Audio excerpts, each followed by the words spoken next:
We're in summer mode now with the NBA Finals, Stanley Cup Final being done. We'll have shows for you on Fridays, but it'll be a combination of the most up-to-date news and content that you expect and a combination of some of our best conversations from the week. Be doing that for a couple of months, just so you know. I'm still here. It's Friday. You can see the clock behind me that has all the information. You can always tell when we put the show together by the tidbit behind me because it has the most up-to-date information. I don't change it based on when we do the show. It's always, live info coming over it. So you always know what's going on. We keep it 100% transparent here. A lot to do over the next 60 minutes. Tino Pattigno will be here as he is every Friday to break down NASCAR from SiriusXM NASCAR Radio and Tubi. First ever race in San Diego this weekend, road course. It's going to be amazing. The sights are going to be amazing too for these drivers if they ever get a chance to sort of look around them as they're driving at crazy speeds. So we'll get to that coming up a little later on in the show. There is World Cup to talk about. There is the U.S. Open to talk about. There is Jazz Chisholm. Well, might be rethinking the idea of whether he wears a cup or not when he's playing. We'll get to that in odds and ends a little later on. And as I said, some of the great conversations that we've had on the show this week, we'll have those for you coming up as well. But we start things out as we always do on this Friday edition of the show. It's time for the big story. And the big story is presented by the Daily Wrap, Substack's new daily newsletter. Monday through Friday, we give you the big story, the top stories in newsletter form. It's available on Substack, the Daily Wrap, SportsWrap with Jason Page's new daily newsletter. And again, all you got to do is scan the QR code. It's easy. Take out your phone because you already got it in your hand. Scan the QR code and go and subscribe to the Daily Wrap. It's free. We appreciate it very much. Go and check that out today. All right, let's talk about Tarik Skubal because apparently he's starting to make overtures about the idea of what his future may hold, right? The Tigers have been abysmal this season. All you got to do is look at the standings and you'll find that out. They are fourth, second to the bottom in the AL Central right now at 31-42 going into play on Friday, June 19th. They're 8 games back. The good news for them is it's the AL Central, and it's the Guardians at 39-34 leading the way, which gives you some hope because everything that could go wrong for the Tigers. They had a player have to go on the IL, hurt his eye because he got hit in the face with a resistance band. I mean, it's been that kind of season for the Tigers.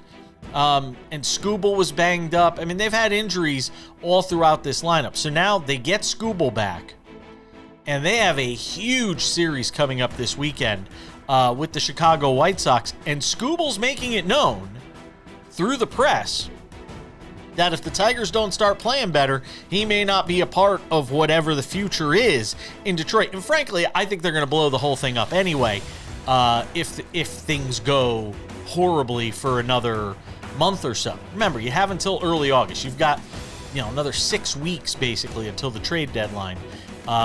If you're the Detroit Tigers, you can make up a lot of ground in that time, especially if you have enough games against divisional opponents. But they've got Kenley Jansen, Casey Mize, Gleyber Torres, Jack Flaherty. All these guys are pending free agents. They could get a haul. If the Tigers decide we're going into rebuild mode, aside from Skubal, which they will get the moon and the stars for, he's the best pitcher on the planet, they would be able to get a haul for all of those guys. So if they decide to be sellers at the deadline, they're going to have plenty of options. Now, is everybody going to be in buy mode? There's a lot of teams in the mix right now through 70 games. There's a lot of teams in the mix for the wild card. Are a lot of teams going to be willing to part with tons of prospects? The White Sox, before the season started, everybody thought the White Sox would still be cellar dwellers. Well, they're right next to the Guardians at the top of the AL Central. So I don't think they're going to be parting ways with tons of prospects as they continue to see the build that's taking place there. But are there other teams? Yeah, I mean, look, the Dodgers are always going to be in the conversation. The exact quote from Skubal on this which I think was very interesting as it relates to what this all looks like. And if they don't think what we have is a World Series or playoff caliber team, then the whole team is going to look different. That's just the nature of the beast. He basically said, the reality is we need to play better or else. Come the deadline, you give the front office an option to reassess where this team is. I mean, that's basically him saying, if we suck, I'm going to management and I'm asking out. And look, I mean, normally I would say, why are you even playing that card publicly? Just handle it in private. Just in terms of if you're another team and you're looking at a guy and you're saying, this is sort of his behavior and his MO. Do we really want that in our clubhouse? I've never heard of Skubal being a bad clubhouse guy. But why are you making that known publicly? You can express that stuff behind the scenes. I'm not sure why he's doing it and making it so public right now. We know what's going to happen if the Tigers stink come the trade deadline. They're going to trade away a lot of assets, and Skubal will likely be a part of that. It has not gone the way they planned for it to go this year. But a huge series for them this weekend against the White Sox. They're at home. You got Nelly performing post-game at Comerica on Friday night. I almost wish I lived in Detroit. Hello to our friends watching if you're checking us out on the weekend show over there. We appreciate you guys. But the Skubal situation will be certainly one that we're monitoring as we go to the trade deadline. And again, the pending work stoppage that could take place after the season could play a role in all of this. Will there be baseball next year? Biggest thing that matters, though, is right there on the screen. Standings. That's going to dictate what happens here as far as their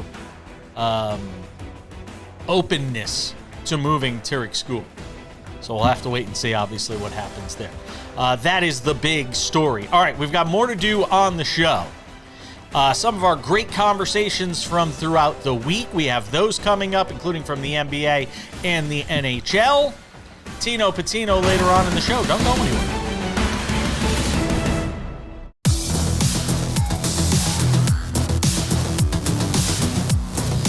Welcome back to this Friday edition of the show. David Aardsma talks baseball. The former reliever and closer hangs out with me every week on the show. If you missed that conversation, we'll have it coming up in 10 minutes. Getting into Justin Misiorowski, the Miz. Just tearing it up with the Brewers this year. Flame ball throwing right-hander. Let's talk about the NBA. The Knicks are world champions. They celebrated in New York on Thursday. The whole parade, the ticker tape, Tyler Kolek being mistaken for a fan and almost being arrested.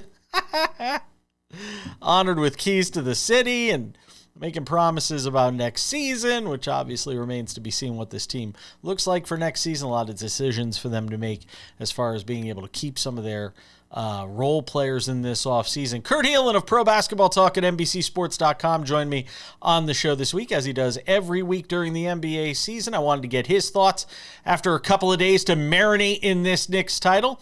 Here's what he had to say.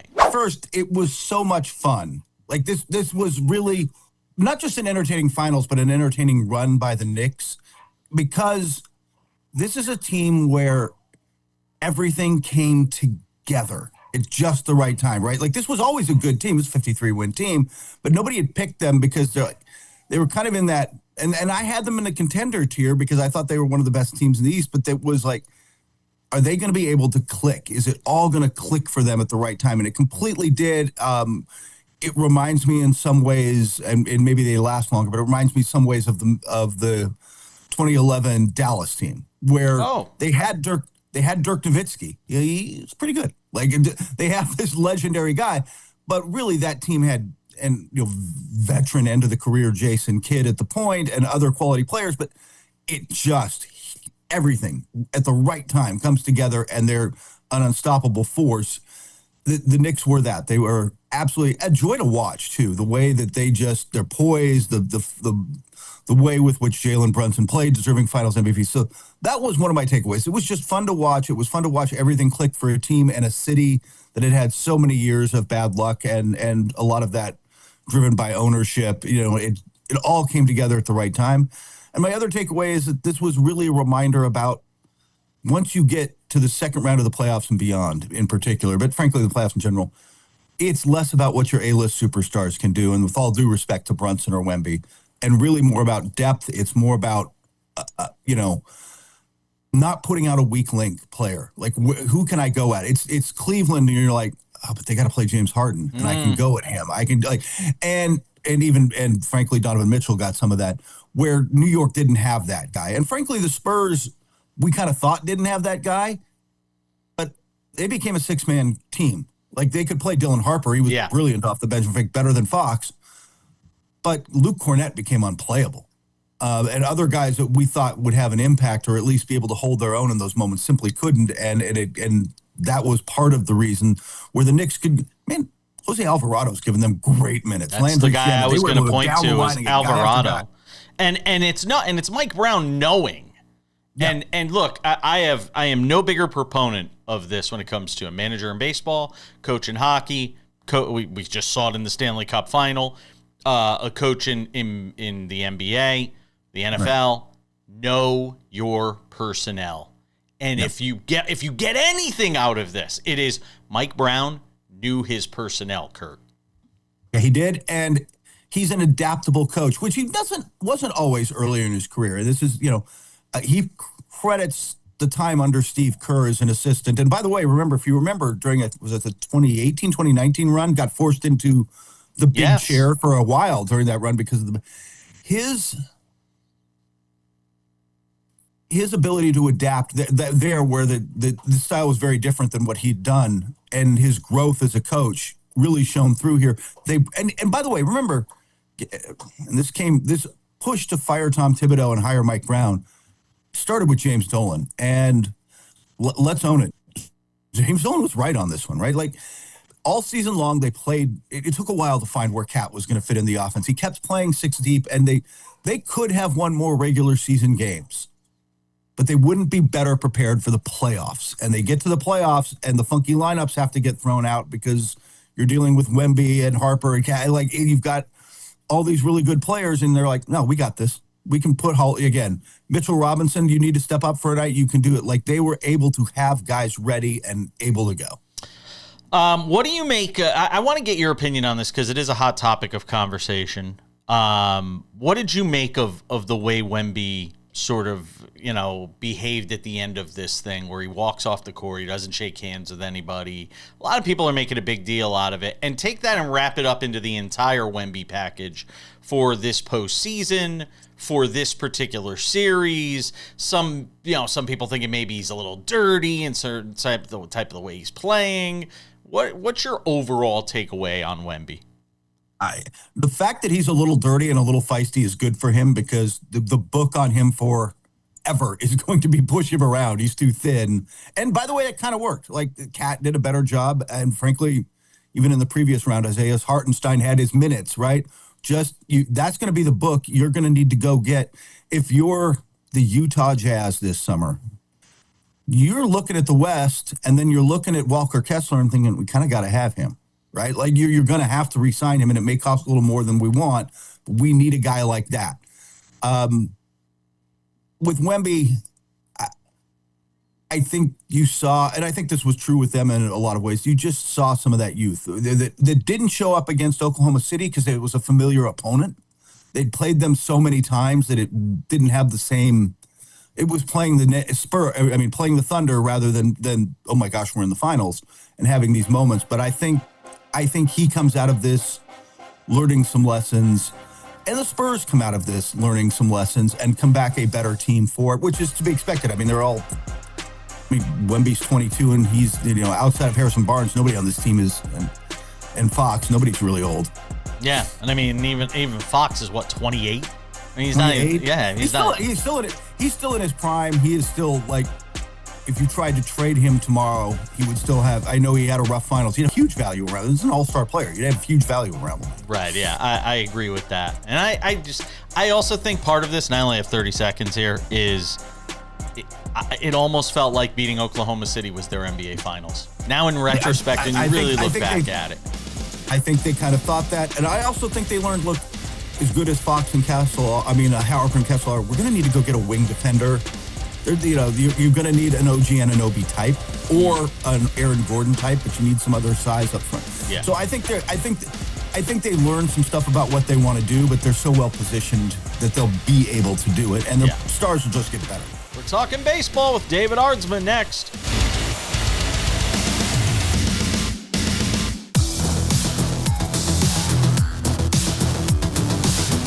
Brendan Sorsby is headed to the NFL. What does it mean for the now former college quarterback? Sam Yarnell and myself discussed that on the show this week. We'll have that coming up for you in about 10 minutes. We already talked some baseball at the top of the show in the big story, but there's more baseball to talk about. For that, we bring in our friend David Aardsma, the former big league reliever and closer. Joins us every Wednesday on SportsWrap as we go inside baseball. I wanted to talk about Justin Misiorowski, who is just having a phenomenal season. Starting pitching fastballs as fast as we've ever seen in the history of the game. So I wanted to get his thoughts on whether or not the Miz can continue to do this, throwing baseballs this hard. It just scares the hell out of me watching it. It terrifies. I keep saying this. Jacob Misiorowski, watching him throw as hard as he does, I'm waiting for his arm to snap off. I really am. Like, I'm not wishing for it, but it's like Final Destination stuff. Like, it really freaks me out how hard he throws a baseball consistently over the course of a game. We're watching highlights of his 15 strikeout, one-hit performance against the Phillies. What comes to mind as you continue to watch him just dominate some of the game's best right now? He's incredible, right? You're obviously throwing 105. What people don't talk about enough in that game is he faced the minimum. He faced the league minimum. That's where you start borderline on like greatest performances ever, right? So a perfect game, which he basically be just one batter off. Right. 15 strikeouts with that. And as dominant, that's the thing, is he's so dominant. You talk about the arm. I thought the same thing when he first came up last year. I had questions of like health, longevity. But man, like, he's making it work. And again, I thought the same exact thing of Chris Sale. Chris Sale, when he first came up, there's no way this is going to work. And now Chris Sale's still out there dealing. Control. That's being able to throw that hard consistently and have that kind of control is what blows my mind, David. Like, usually you have one or the other, but for him to be able to command the strike zone the way he does, what do you see when you watch in his mechanic, whatever it may be, that allows him to be that successful? Well, right, 87 innings, he's got 22 walks and 131 strikeouts, which is just absurd numbers. While you see the velocity, while you see that the speed, you see his stuff out of his arm at the very last moment, what you also see is a nice controlled shoulders. He's leading his body directly to home plate, and he's allowing his body to get out deep through the zone. So it's not a guy who's just pulling the ball through it really hard.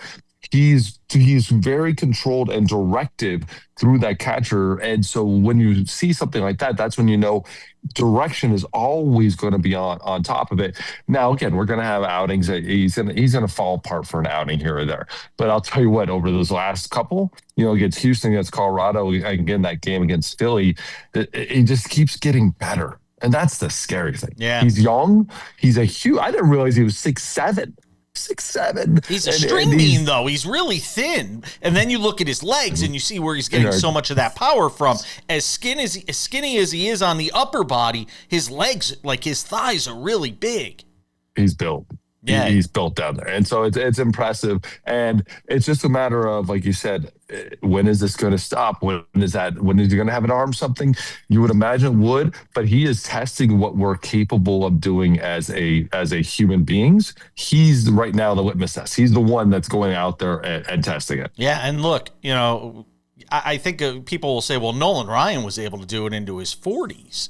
He was able to do that. But Nolan Ryan was a bear. I mean, Nolan Ryan literally looked like a grizzly bear out on the mound. Roger Clemens looked like a grizzly bear out on the mound. Yeah. Even Clemens lost some velocity later in his career. Nolan Ryan was still throwing 99, when he was 45 years old. It was insane what Nolan Ryan was doing out there. Just ask Robin Ventura. So move away from the Miz here for a second. Talk about some other guys in the National League from a pitching standpoint. Christopher Sanchez is doing great things. And Paul Skeens is like an afterthought right now. He's like third in the Cy Young odds. He's 16-1. You can't even – he's a long shot to win the Cy Young because of the way the Miz and Sanchez are pitching. No, it's insane. But again, like Misiorowski's like so far above what it feels like everybody else because of the stuff. Because Paul Skeens, we were blown away with him throwing 100 every single pitch with command. Then Misiorowski came on the scene and is doing it. It almost seems even better, which is amazing. But we're having some great pitching performances this year. Yeah. And again, Christopher Sanchez did it last year. He's doing it this year with a 1.82 right now. Dylan Cease, let's not forget there. But it's pretty amazing to see what some of these guys are doing. And there's so many guys in the 1s and the 2 ERAs. That thing is just insane. Ohtani's not even on the first page when you look at the odds for Cy Young Award. And he's pitching to a 1 ERA. We'll get to him coming up in the next segment. Tarik Skubal's back. What have you seen early from him, one way or another, that makes you feel good about how quickly he came back from this elbow surgery? No concern at all. And again, came back from an elbow surgery faster than we ever known, but again, with a little bit new procedure. And it was always one of those where even if you're a pitcher and you have a teammate who's going to go get that surgery, going to go get some loose things come out, the only thing you're concerned about is if when they open it up, if they see something worse. So you're never really worried about this. You're never really worried about what he had. I've had a lot of teammates do that, and you always knew they're going to come back probably better because you're actually removing something that's stopping them from being successful. So Tarik, no problem with him coming back. And again, I've seen nothing but positive things, nothing but he just looks like he's going to be himself. A thought on Justin Verlander here in the last 45 seconds of this segment, getting ready to make his debut for the Tigers. It feels like this is sort of a final season, a farewell tour for him, doesn't it? Yes, it absolutely has that feel. Going back to Detroit, doing that whole, the homecoming road trip. And you know what? It should be at this point. He's kind of been a shell of his former self. He's got nothing to prove. He's got nowhere, nothing that he could go out there and be like, man, is this guy a Hall of Famer or not? It was a first ballot, easy Hall of Famer. I know, though, in your mind and your heart and your head as a pitcher, and especially knowing Justin, he is a competitor first and foremost. That's the thing we love about those players, and that's the thing we also hate because they hold on a little too long in our minds, but in their minds, they're like, dude, I got more. I can do this. I know I can do this, and that's what makes them so great. It's just sometimes they're around a little bit too long, but for Justin, I love it. The Brendan Sorsby drama ends, or is it just beginning? That's next.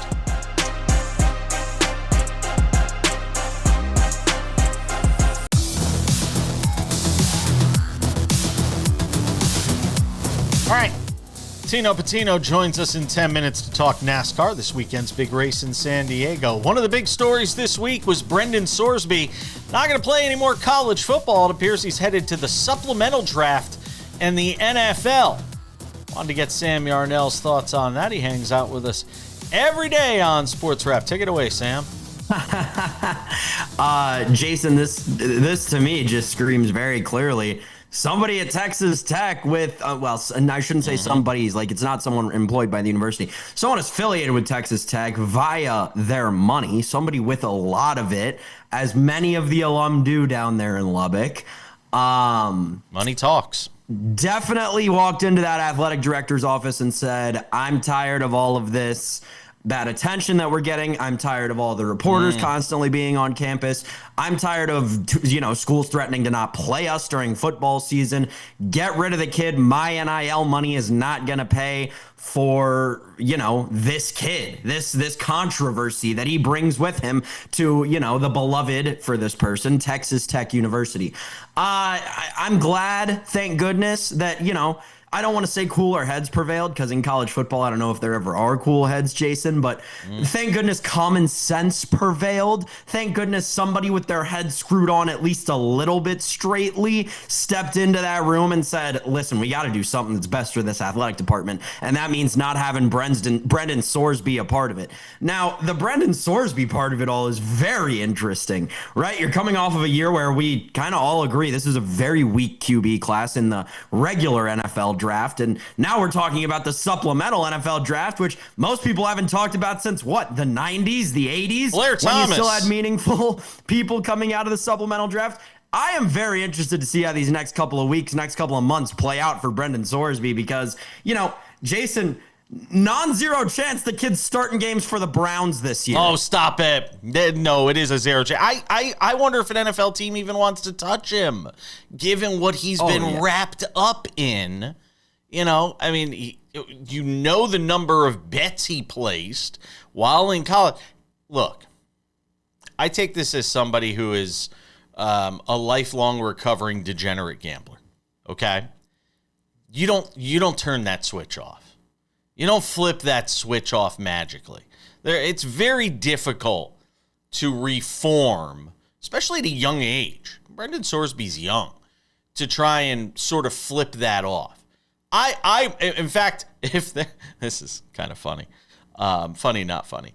If there were a bet available about whether or not Brendan Sorsby gets busted for illegal sports betting at some point, if he does wind up playing professionally somewhere, I'd take the yes on it, because and that's not an indictment on him as much as it is an indictment on how strong gambling addictions can be. And it seems like this kid's been wrapped up in it from a young age. And I'm hoping the best for him, because it's not fun to go through it. And some people do make it out the other side. But I just wonder if he's one of those guys that this is going to sort of dog him throughout not just his career, but his life. Well, I think that, there has to be some level of a governor put on the expectations for Brendan Sorsby at this point. Like, you think about the other guys who have, recent names to go through the supplemental draft. The one that sticks out is Terrell Pryor for something, not all too dissimilar, right? Terrell Pryor was forced into the supplemental draft after it was revealed. It was that whole scandal, right, where he was actually taking money for autographs before NIL was a real thing, and that was very illegal. So they forced him into the supplemental draft. And I mean, we all saw how Terrell Pryor's NFL career worked out, or didn't, I guess. It's you're starting a step behind the rest of the race, right? Not even 2 steps behind, 3 steps behind, whatever you want to call it. It's going to be more than just an uphill battle for Brendan Sorsby, but I don't want to rule out the chance that this is the guy who bounces around in the Tyler Thigpen-esque way, right? Of a guy who has some leveled success in college and can make a career for 6 to 7 years as a backup in the NFL. I think it also takes the NCAA, well, not the NCAA, but it takes Texas Tech. It takes the heat off the college football world, at least for now, on the whole, sports betting, being in bed with sports betting, sort of controversy that's, that the sport has found itself embroiled in. He's doing a big favor by walking away. I'm not giving the guy flowers or anything like that, but he's doing college sports a huge favor, taking some of the heat off them now, at least for a few days, Sam. Yeah. My bigger concern with relation to that is this is going to happen again. Yes. Whether it's in a year or 5 years or 10 years, this is going to happen again, What's the plan for when it does? That's just what I keep wondering coming out of all of this. This is going to happen again. It has happened before. You didn't know it happened before because we didn't have all of the wonderful technology and rules and regulations around gambling that we do now. It's definitely happened before. It's definitely going to happen again. What are you going to do when it does? And I don't even think the NCAA knows the answer to that, Jason. No.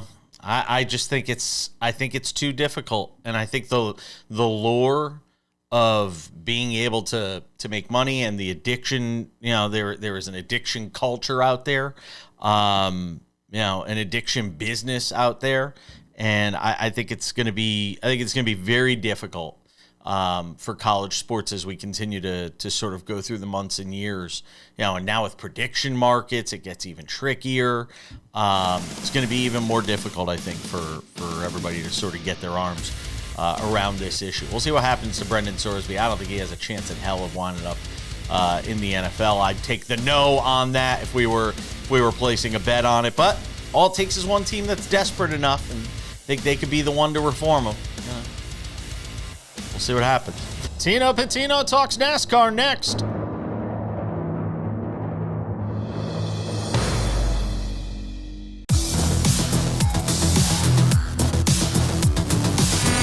He's done it again. Denny Hamlin, a winner 3 weeks in a row now. Takes last week's race.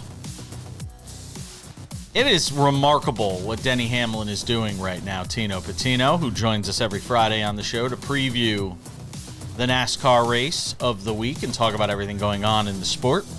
Catch him on SiriusXM NASCAR Radio on the weekends, handicapping the races, and also on Tubi on Sundays.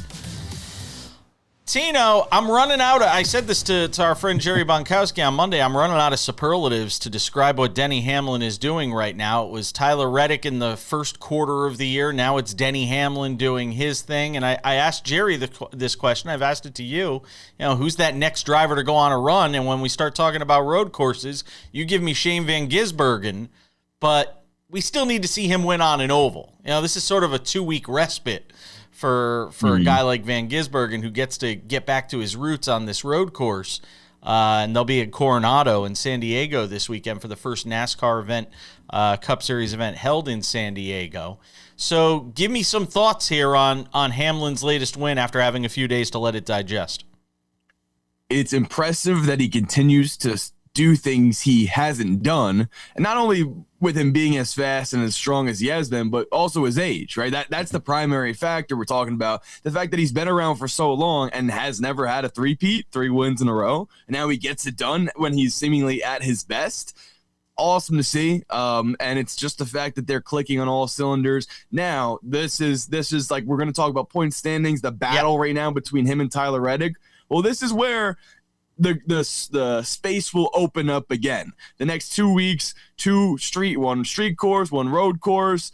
That's where Denny Hamlin will sort of slip up and Tyler Reddick can take advantage. So Denny kind of needed those 3 wins in a row to close the gap on Tyler Reddick, who deserves to be said, finished second to him at Pocono and still ultimately lost a few points. Who are the guys, as we sort of look at the standings, and we got them up on the screen right now, Reddick, Hamlin, 17 points behind him, then Blaney at 520, Chase Elliott at 501. Who are the guys that you realistically think, like where, and maybe it's too early to even make this prediction at this point in the season, but where's the cutoff for you in terms of guys that could wind up at the top of the point standings by the time we get to the playoffs, or the chase as it would be? Right.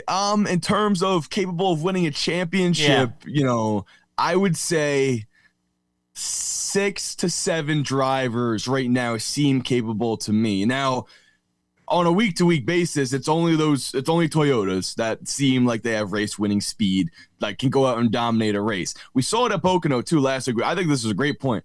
On our other segment, I mentioned Kyle Larson. Not really there for me, not really having it all. He goes out, has a great qualifying lap, takes the lead on lap 1. I'm like, hey, okay. Hey, maybe he's back. But that's a moment to where in the past, Larson would dominate a race, would go get out in front and stay out in front. We all know how important clean air is, but also the speed of those race cars.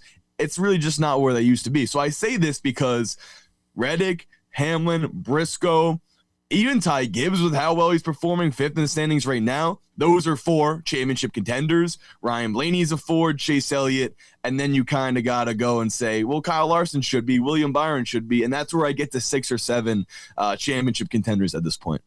Chris Buescher is 7th. You know, if you had asked me to pick a guy out of thin air and say, hey, who's 7th in the standings, I probably wouldn't have said Chris Buescher, you know, based on number of wins and things like that. And then you get towards the cut line, you got Bubba at 15, Joey Logano at 16, Van Gisbergen at 13. And obviously he's going to clean up here over the next couple of races with the road courses being in play there. Who are you most concerned about right now when we talk about that cut line in terms of big name drivers that we'd expect to see in the playoffs that may not wind up there?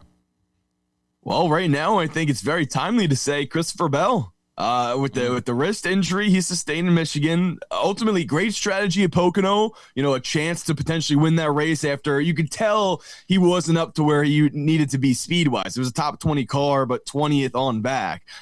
They tried strategy. Maybe he could have won, had things played out their way, but he didn't. But I was glad to see, okay, they're aware of the spot they're going to be in. And what I say that is he may not be able to complete this race in San Diego. He has a fill-in driver on standby, Brent Cruz, an O'Reilly Series driver, similar to Connor Zillage in terms of his road course prowess, just for Toyota now. And then we go to Sonoma next week, another road course. So these are 2 tracks that are going to be very difficult when you have a broken wrist. Yeah. And so that means a lot of points will be lost, and he already doesn't have a win right now. Plus, he's 10th in the standings.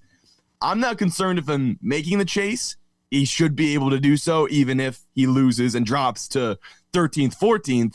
But the problem is SVG, who's 14th in the standings, will probably raise and go all the way up to the top 10. So it's going to be interesting to see how that shakes out the next few weeks. All right, what do we know about this track? Oh, man, we're in for a great treat. This is historic. We're racing on the streets of San Diego, but also on a naval base in Coronado.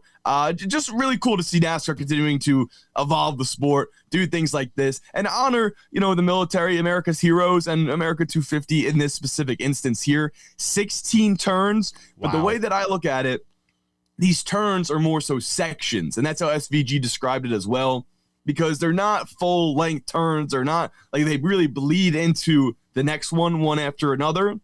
And there is also elevation changes when they go over a hill. The cars drop; they get a little airborne. So it's going to be interesting to see. Not crazy, but even enough of even a dip enough. is Yeah. Yeah. And then the last thing I'll mention too, in terms of the track itself, the straightaways are bumpy.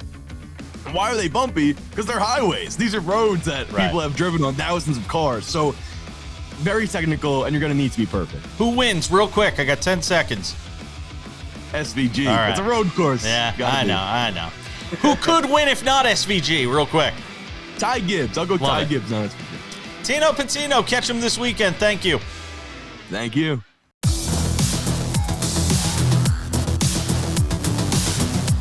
All right, just about time to put the wraps on this baby for another week.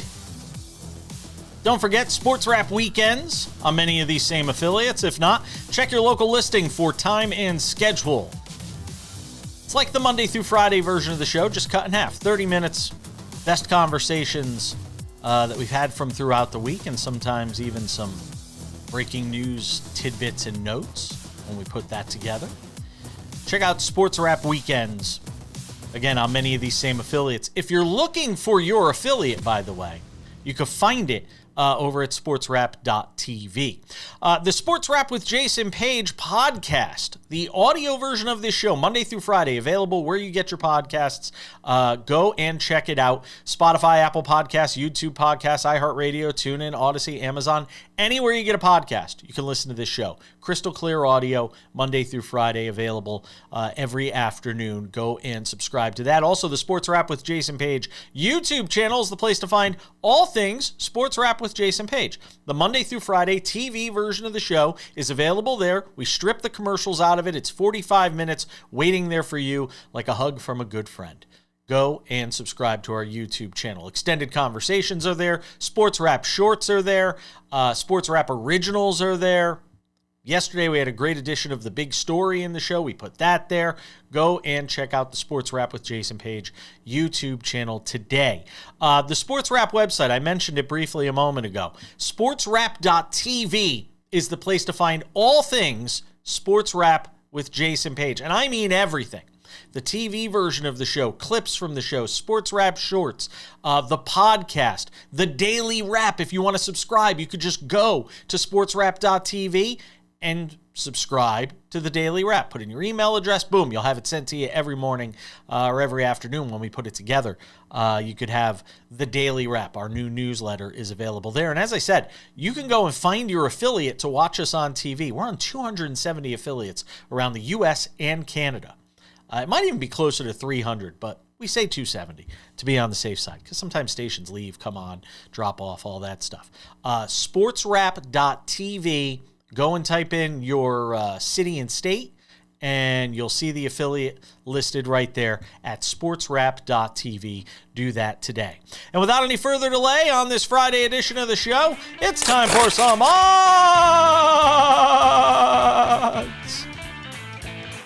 and ends.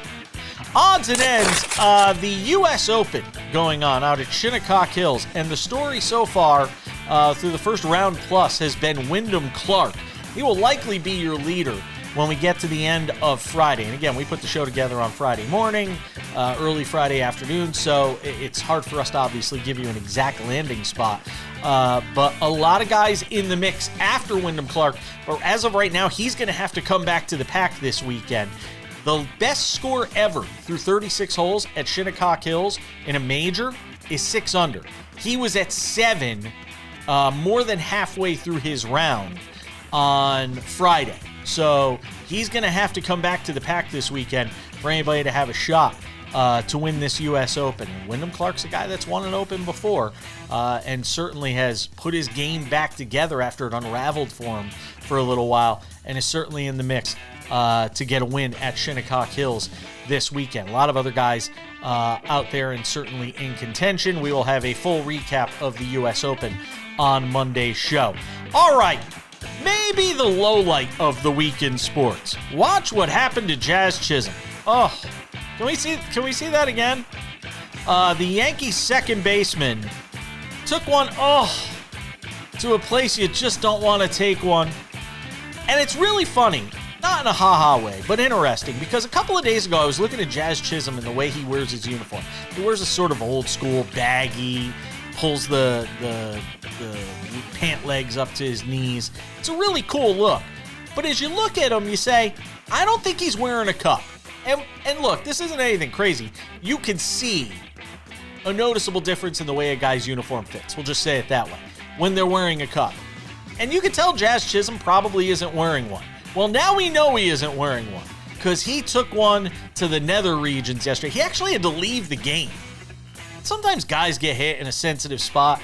They wind up, coming out of a game, or rather, they'll usually stay in a game. He actually had to come out of the game. That's how bad this was for Jazz Chisholm. Yankees would lose, by the way, 5-1. Look at the players laughing about it. I mean, seriously? The dude just took one of the, oh, God. Oh, I can't. I just can't. Can we get that again? There's the smile. Is that Cam Schlittler? Might have been. Here it is again. One more time. Oh, I mean, it's a direct hit. I just sunk your battleship. Best wishes going out to Jazz. Hope you feel better.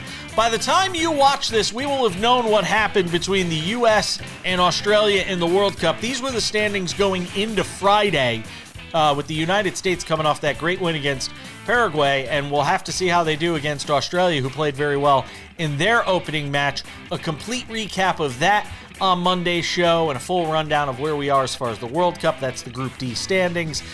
They said, 14 million people on average watched the game last Friday against Paraguay, and I think it peaked at 18 million. Now, this game's at 3 p.m. Eastern on a Friday. I don't know what that's going to do for viewership, but it certainly will be interesting to see with the fever around this USA men's national team.